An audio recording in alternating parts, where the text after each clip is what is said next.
everybody. I am loving Unbridled Beauty. So I've made quite a few cards using it for a card exchange, which I'll show you in just a little bit. I'm going to show you today the Unbridled Beauty Fun Fold Flip Card, which is my name for it,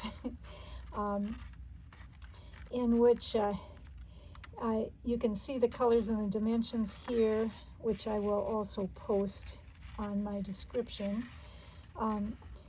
You'll see cards using two different DSPs, the True Blue Florals and the Delicate Dreams Specialty.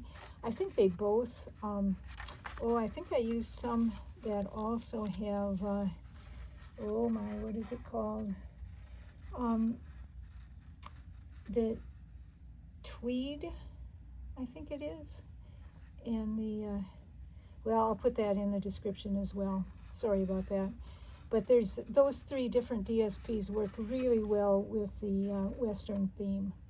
So let's go. Again, you can see all the words that you get with this. Thanks for being a true friend, from the heart, sweet memories, happy day. It's about the journey, and then you get several, the trees and the grass and the nice farm scene and the fun little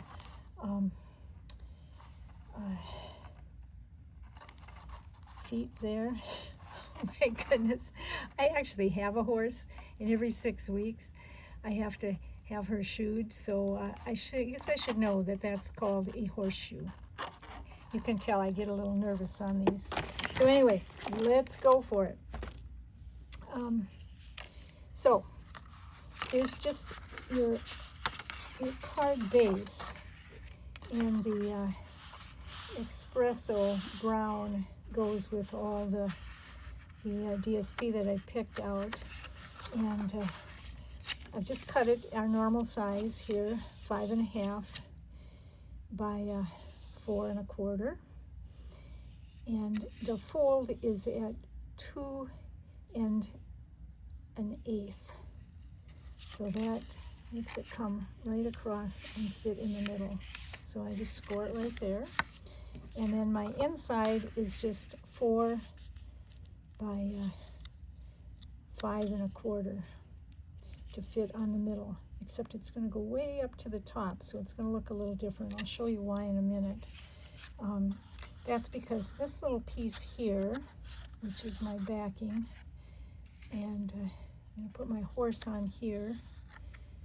And I actually used the new stamp placement tool, stamp positioner, I think they're calling it, that Stampin' Up has, and it was so easy. I had to do 12 for a card exchange, and it was so fast to use it on the stamp positioner. So anyway, let's get started and see how this is going to look. And I'll show you a bunch of different ones when I get done, so stay until the end, you guys. Don't leave me. Speed the recording up if I'm talking too slow. Now, you'll notice that I put my two-way tape as close to the top as possible. If I don't do that, if I put it down here, I'm going to have a problem when I stick it down, because I want this edge to stick up a little bit so it's easier to flip. So you'll see that as I put it on there. Always nice to have a take your pick handy. And so this has to go on my inside piece. You see, I've already stamped that. And I don't want it to go tight down here. I want it to stick up a little bit so I can turn it easier.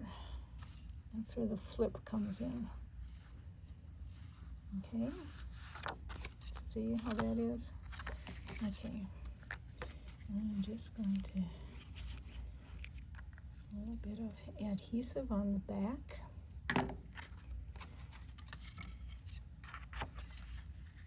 And I'm going to put that right up towards the top. Center it as best I can.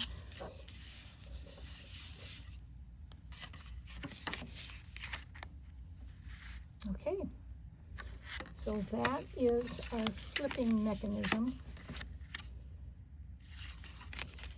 And then I have this nice DSP.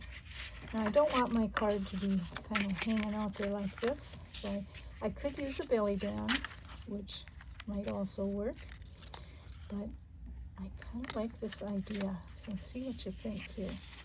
This paper I think looks a little like burlap, so I'm going to use it here. So it's going to go like this, but before I put this down, I want to put my little, I don't know what you call it, little fence in. And that I have to kind of make sure it gets right in the middle here, not covering up my words. So, okay, so I put a piece of the sticky tape here, which I think you can see.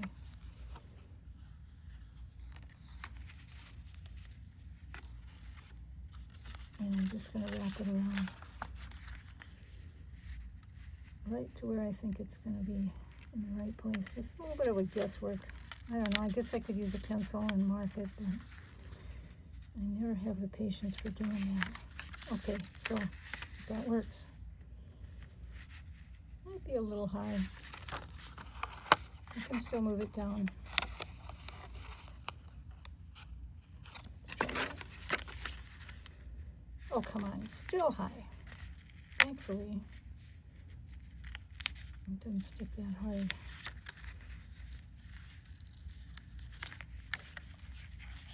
Why is this the hardest part? Somebody tell me. Okay, perfect. Here we go.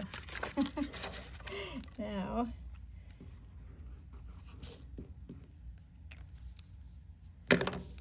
that we got the hard part done.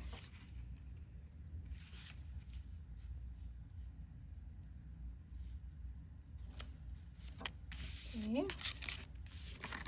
The other side. See, this would have been nice here. That's also kind of burlappy looking. So either way would have been fine. Most of these papers do have both sides would work.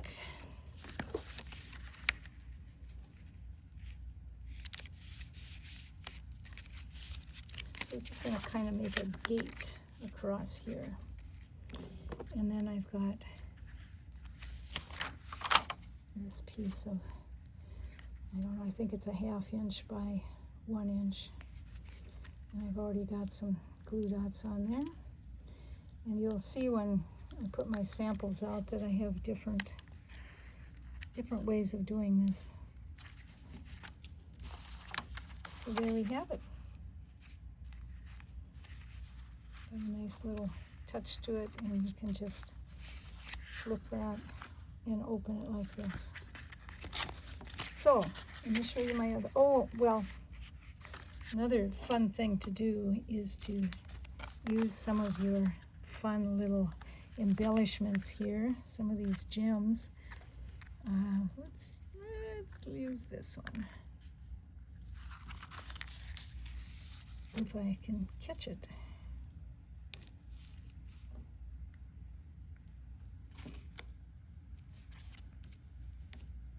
One more, come on, don't fly away.